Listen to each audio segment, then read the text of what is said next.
مولاي صل আসসালামু আলাইকুম ওয়া রাহমাতুল্লাহি ওয়া বারাকাতুহু। আশা করি সবাই ভালো আছেন, সুস্থ আছেন। আল্লাহর অশেষ রহমত এবং বরকতে আলহামদুলিল্লাহ আমিও ভালো আছি। তো আজকের যে সূরাটা নিয়ে তাফসীর শুরু করব সেটা হলো সূরা তওবা।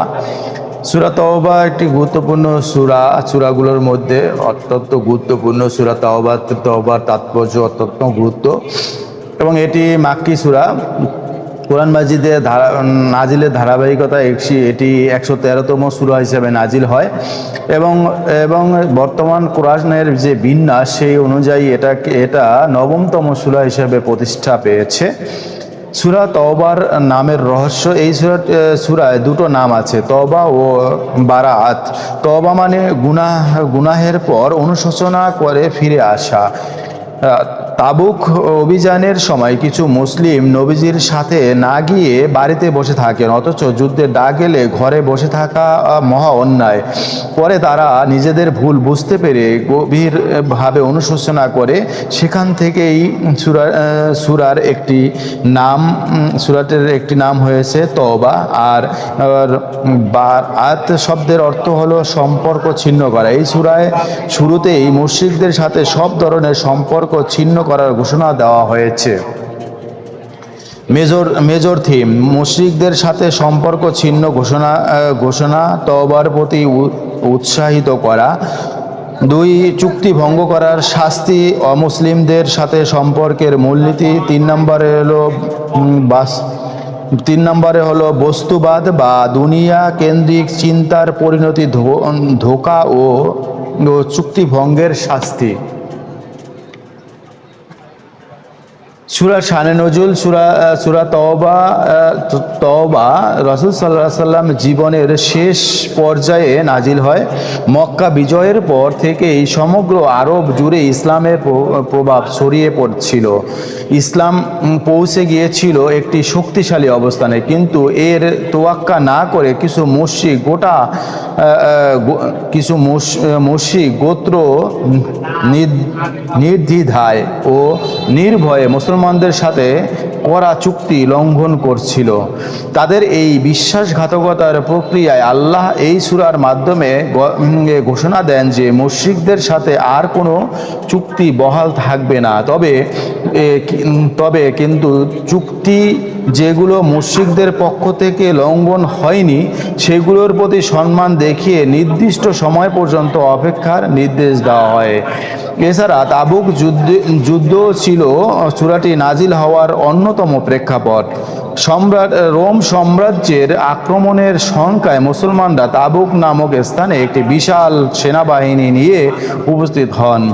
যদিও সরাসরি কোনো যুদ্ধ হয়নি, তবে সাময়িক শক্তি এই প্রদর্শন মুসলিম শাসনের ভীতপ্রস্ত করেছিল।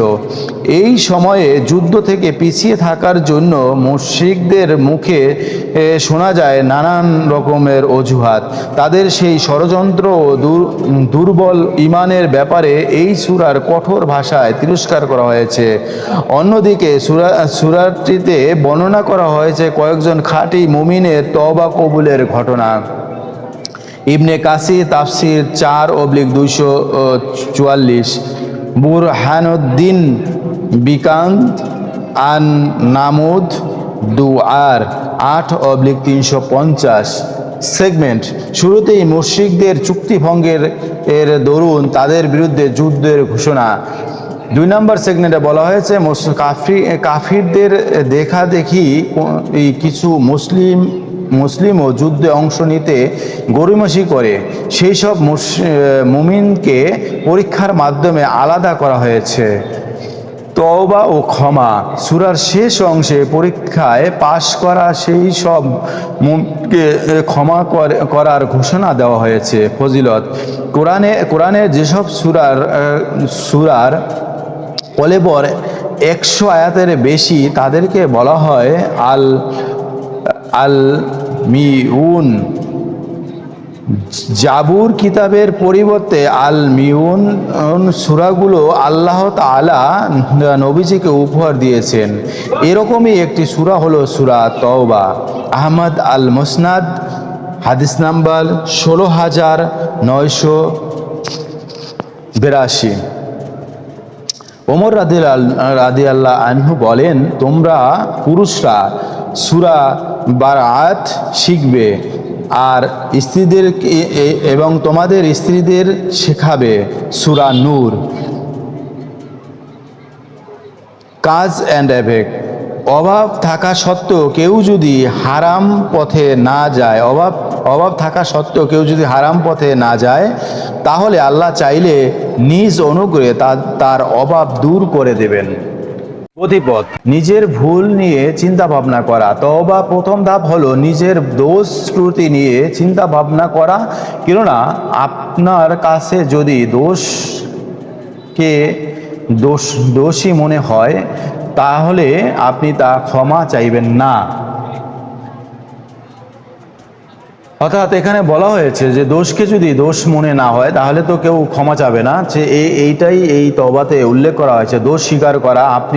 আপনি ভুল করেছেন এটা বুঝতে পারার সঙ্গে সঙ্গেই স্বীকার করে নিন। যত বেশি অজুহাত খাটাবেন, ক্ষমা পাবার সুযোগ ততই হারাবেন। খাঁটি দিলে তওবা করা।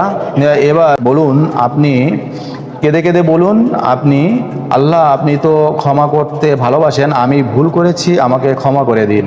তওবার উপর অটল থাকা। একই ভুলে বারবার করা মুমিনের স্বভাব নয়। একই ভুল বারবার করা মুমিনের স্বভাব নয়। তাই অতীতে যে ভুল করেছেন তা থেকে নিজেকে বাঁচিয়ে চলুন। তওবার উপর নিজেকে অটুট রাখুন। এই সূরায় মোট আয়াত সংখ্যা হলো 119টি। এই 129টি আয়াতের কোন আয়াতে কি বলা হয়েছে চলুন সেটা জেনে নেই। 1 নম্বর আয়াত থেকে 16 নম্বর আয়াতে বলা হয়েছে চুক্তি ভঙ্গের কারণে মুশরিকদের সাথে সব রকম সম্পর্ক ছিন্ন করার ঘোষণা, তাদের বিরুদ্ধে লড়াইয়ের আদেশ। 17 থেকে 27 নম্বর আয়াতে বলা হয়েছে মসজিদে হারাম দেখাশোনা করার উপযুক্ত কেবল মুমিনরা, আর মুমিনদের কাছে আল্লাহ, রাসূল ও জিহাদি সবচেয়ে প্রিয়। 28 থেকে 37 নম্বর আয়াতে বলা হয়েছে ইহুদি খ্রিস্টানদের মধ্যে যারা আল্লাহর উপর ঈমান রাখে না, আল্লাহর হুকুম মানে না, তাদের বিরুদ্ধে যুদ্ধ করতে হবে। 38 থেকে 52 নম্বর আয়াতে বলা হয়েছে মুনাফিকরাই জিহাদে না যাওয়ার অজুহাত খোঁজে, আর সত্যিকার মুমিনরা নিজেদের জানমাল দিয়ে জিহাদে ঝাঁপিয়ে পড়ে।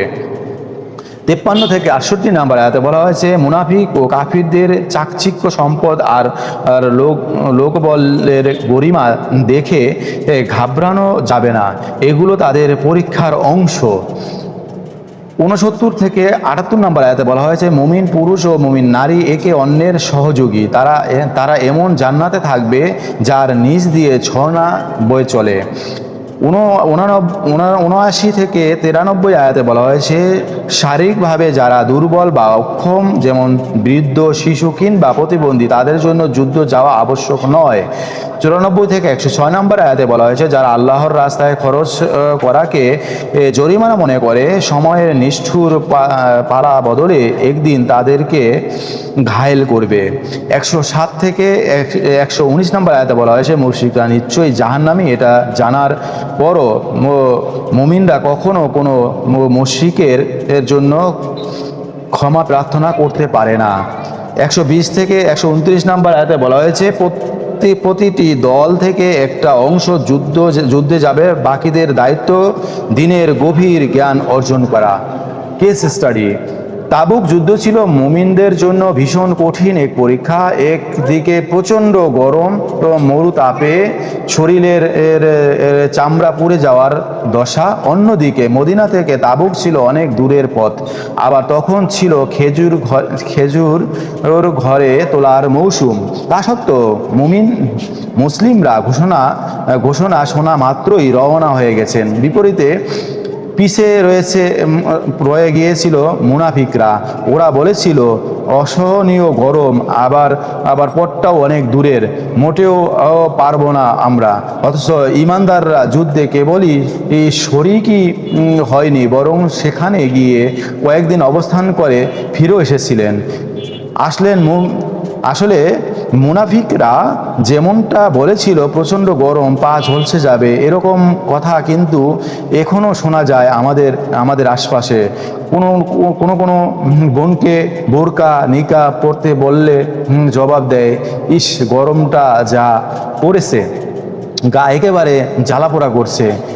আপনার বোনটিকে সুন্দরভাবে বোঝাবেন বোরকার সাথে গরমের কোনো সম্পর্ক নেই, বরং বোরকার সাথে সম্পর্ক ইমানের। আপনার ইমান মজবুত থাকলে গরম আপনার কাছে পিঠেও ঘেঁষবে না, যেমনটা ঘেঁষতে পারেনি সাহাবীদের কাছে। আর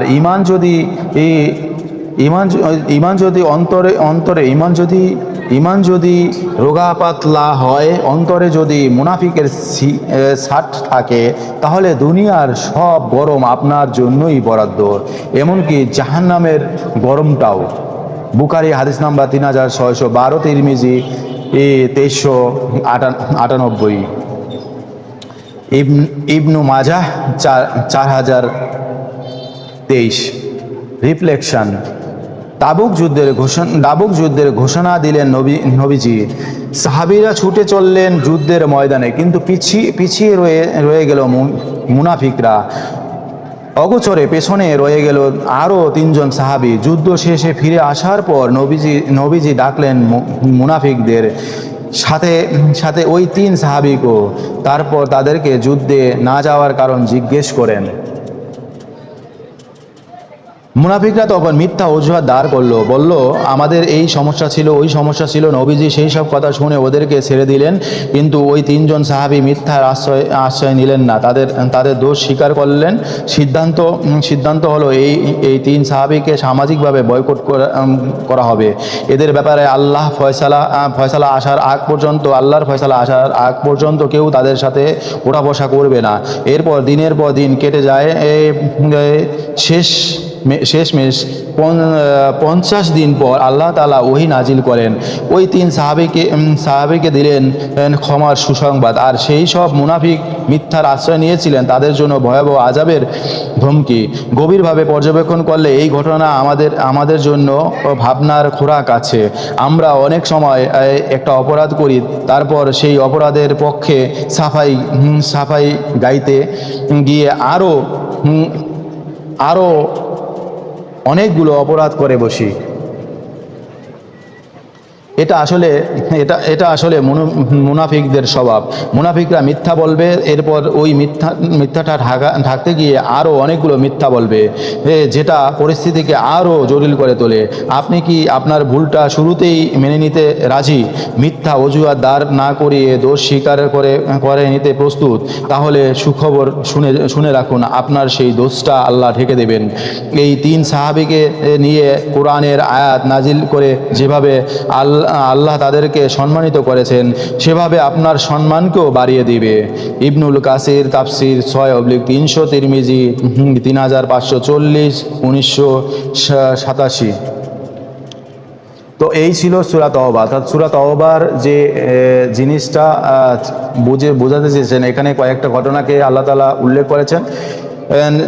একটা হলো যে মুমিনদের যে ভুল, এবং সেটা ভুল থেকে তওবা করতে হবে আল্লাহর কাছে। সেই তওবা আসলে মূলত তওবা নাম শুনি বোঝা যায় যে ভুল স্বীকারের যে মাধ্যম, সেটা হলো তওবা। একমাত্র হলো তওবার মাধ্যমে আমরা আমাদের ভুল স্বীকার করতে পারবো এবং আমাদের ভুলকে শুধরে নেওয়ার একটা সুযোগ থাকবে।